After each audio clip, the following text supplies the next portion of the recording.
கங்காதேவி ஏன் சிவபெருமானின் ஜடையில் தங்கினாள்?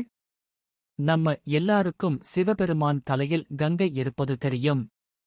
ஆனால் ஏன் கங்கை அங்கே தங்கினாள் யோசிச்சிருக்கீங்களா?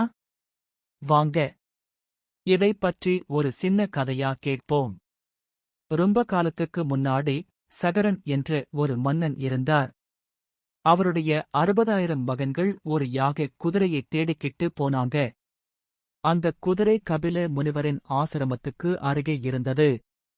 ஆனால் உண்மையை விசாரிக்காமலே இந்த முனிவர்தான் குதிரையை திருடிட்டார் அவரை குற்றம் சாட்டிட்டாங்க.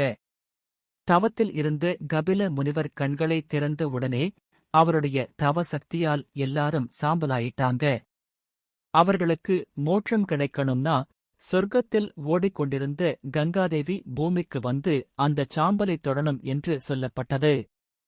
பல வருடங்கள் கழிச்சு பகீரதன் என்ற மன்னன் இதற்காக கடுமையாக தவம் பண்ணினார்.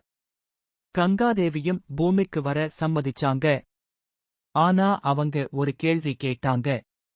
நான் சொர்க்கத்திலிருந்து முழு வேகத்துல கீழே வந்தா பூமியால அதை தாங்க முடியுமா? அப்போ பகீரதன் சிவபெருமானிடம் வேண்டிக்கிட்டார். சிவபெருமானும் சிரிச்சுக்கிட்டே, முதல்ல என் ஜடையில விழு, அப்புறம் நான் உன்னை மெதுவா பூமிக்கு அனுப்புறேன்னு சொன்னார். ஆனா கங்காதேவிக்கு கொஞ்சம் கர்வம் இருந்ததாம். என்னை யாராலும் தடுக்க முடியாது நினைச்சு பயங்கர வேகத்துல சிவபெருமானின் தலையில விழுந்தாங்க. ஆனா அடுத்த நிமிஷமே ஒரு அதிசயம். சிவபெருமான் தன்னோட ஜடையில கங்கையை முழுசா அடக்கிட்டார். வெளியே ஒரு துளி தண்ணீர் கூட வரலை. அப்போதான் கங்காதேவிக்கு தன்னோட கர்வம் புரிந்தது.